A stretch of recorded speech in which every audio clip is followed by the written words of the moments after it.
Alright guys and gals, this is going to be take 2 of me trying to film myself doing this lab that all of you are supposed to do. You can find this lab, it's worksheet 17 in the worksheets under the psychrometrics. The purpose of this lab is we're going to use a psychrometer. In this case I got a digital Fluke 971. Then we're going to look at our psych chart, and taking some readings we're going to be able to determine the capacity that the air conditioner is actually moving in as far as tonnage. I got all these numbers. I took all these numbers last Saturday when it was relatively nice out. It was like 70 degrees outside. Today it's 50, so I'm not going to run the air conditioner today. It's pointless. The numbers would be way off, the pressures would be low, etc. So I'm just going to show you guys where to take the measurements, and then we're going to use the numbers that I got last Saturday. Okay, so we went over on Monday finding the sensible heat, the latent heat, and the total heat, and the formulas to do so.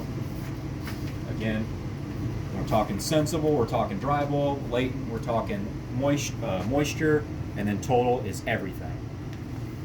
So all three formulas, we need to know airflow for every single one. How much CFM is moving through this air handler, furnace, what have you. So first thing we need to do is determine CFM. Many different ways to do it. We've all had the airflow tools in our hands to take its reverse. 99.999% of technicians in the field are going to do total external static. All you need is a manometer, which most of you are going to have to check gas pressures, etc. So this is what I'm going to use to check airflow. What I like to use is I just drill a little hole in the return after the filter, before the blower, and on the supply around the heat exchanger area before the AC coil. So I just like to use these little probes and drill a little hole in there, and you stick that in there. There's little holes, and it's got a spot to put your manometer on. And these came with the manometer. We've already got the holes drilled.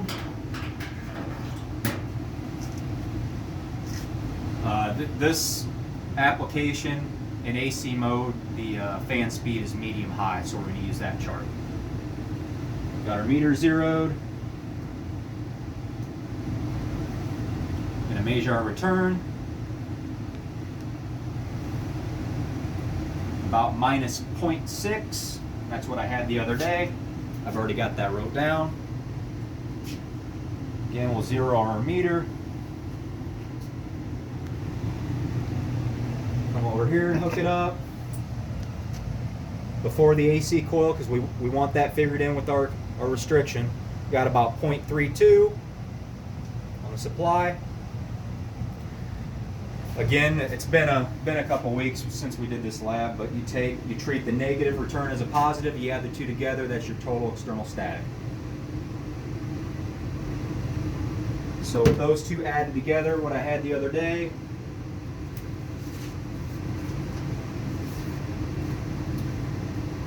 I came up with 1140 CFM, and that was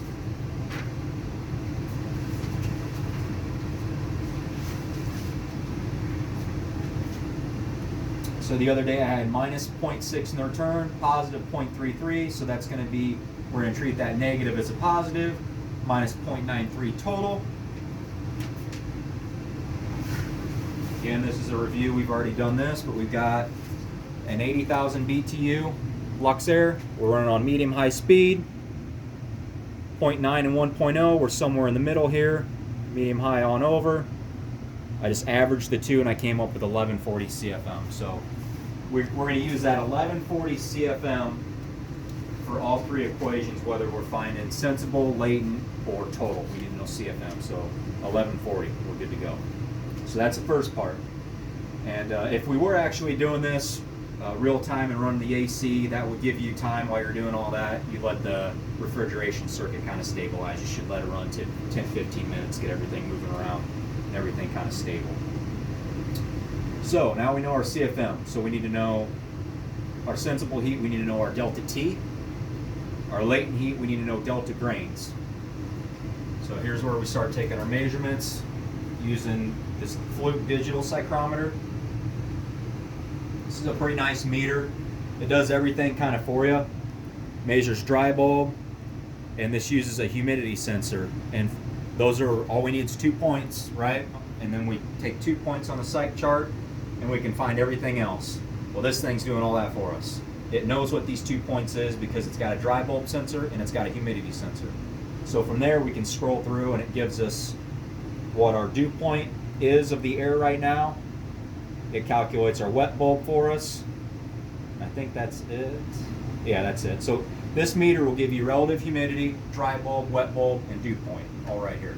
It's a pretty nice meter. So we need to know our delta T for sensible heat. We'll start with that. I've drilled a hole down here. Just stick the meter in there. Again, I'm not using these numbers because I don't have the air conditioner running right now. I don't have the furnace running. All I've got is the fan running to measure the airflow. I'm going to use the readings that I took the other day. So we would take 2 readings, dry bulb, wet bulb. And we come up same thing here in the supply. I got a hole drilled. We would take dry bulb, wet bulb. Again, right now everything can be the same because all we're doing is moving air through the furnace. We're not conditioning it at all. All right. So when I actually had the air conditioner running the other day doing this, for my return air, I had 66.4 dry bulb, 54 wet bulb. All right. Supply air, I had 52 dry bulb, 44 wet bulb. And our relative humidity for the return was 43.5, and supply was 59%. And that's where I was talking the other day. You don't always want to take relative humidity as the moisture content in the air, because if I look at it that way, I'm sitting here running, I'm conditioning 66 to 52, so I'm cooling the air. But if you look here, it's like, well, that doesn't make any sense because you're adding moisture to the air. No, that's not the case. 52-degree air cannot hold as much water as 66-degree air. That's why you see that go up. That doesn't mean we're adding moisture to the air. That's what we talk about grains. Okay, so I've got 2 points, right? I've got dry bulb, wet bulb. So now I'm good to plot those points on a psych chart. Okay? And I've already done that as well off camera. Just try to save some time for the video's sake. We can come out. Yeah. So I've got my 2 points plotted. If we follow the line up, what I say was 66, 54. So here's our dry bulb scale. We come straight up, and here's our wet bulb scale. I made a point. That's our returner. Same thing to supply, 52. We came up till I hit the wet bulb of, what I say the wet bulb was, 44. So we're 44 wet bulb is a horizontal line this way. Connects with 52 dry bulb. I made a point. Okay. So to find sensible heat is just this way. It's just dry bulb, right? So let's start with just sensible. This lab we want sensible, total, and latent. So we go back to this, all these formulas I printed out for you guys a while back. Sensible heat, 1.08 times CFM times delta T. Well, we did our total external static. We came up with 1140 CFM, so we've got that. We've got our 1.08 as a constant, we've got that. We need our delta T, 66 and 52, that delta T is 14.4. So we take 14.4 times 1140 times 1.08, and I came up with 17,729 BTU sensible heat. Okay? So that's our sensibles done. Latent.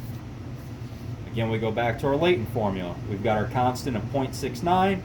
Our CFM we said was 1140. And then latent, we want delta grains. Okay?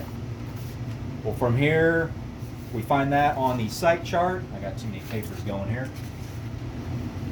Grains, remember, we find all the way over here, that gray scale, the grade numbers, and that's why I drew all these lines all the way across to get my grains.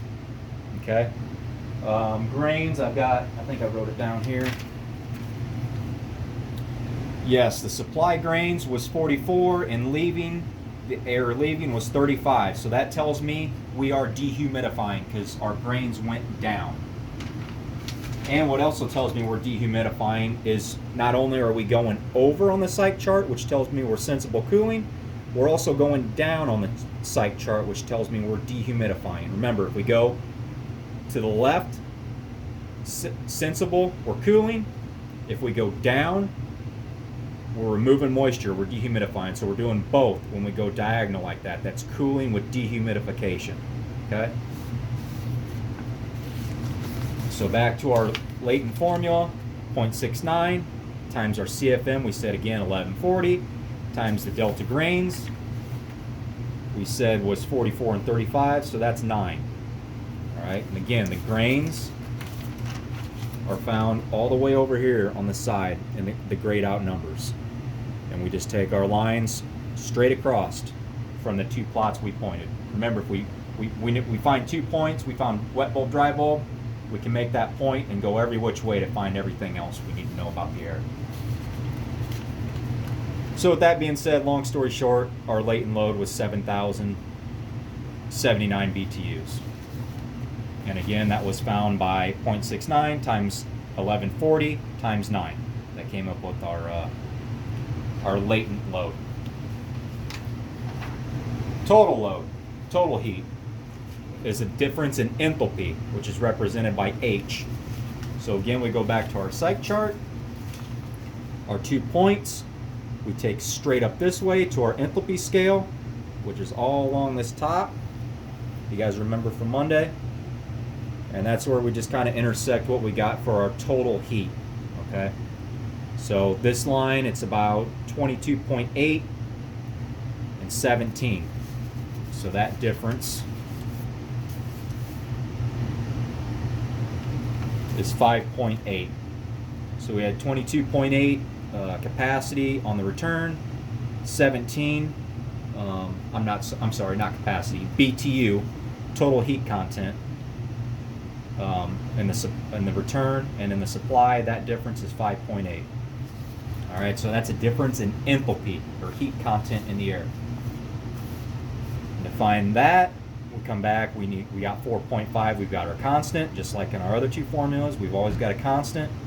We've got our CFM, which we said was 1140, and then we've got our delta enthalpy, which we said was 5.8. So you multiply all that together, you get 29,754. This 24,000 was if you add the two sensible and latent loads together. I would expect that to be way closer, because I found my sensible here, I found my latent here, I added those two together, I came up with that. Well, that's what I get if I just take my lines right on the enthalpy. So that's probably on me, just by not plotting everything gnat's ass right on where it needs to go, and me maybe drawing my line not perfectly straight. But generally those two numbers, that total and the sum of these two, are a lot closer than 5,000 BTUs. So I think that's pretty much going to do it. Again, I wish you guys could have actually got these tools in your hands and did this for yourself, but that's kind of how you find all your different heat loads on the psych chart. And if we look at our total heat, just for reference, the whole purpose of this lab is this thing performing, right? Well, this is a 2.5 ton unit, 12,000 BTUs per ton, 2.5 times 12,000, about 30,000.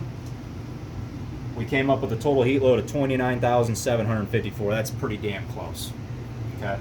Now, if I would have came up with 12,000 or 15,000, something like that, I'd be hooking up gauges and checking out the refrigeration circuit. But for now, I'm calling this good.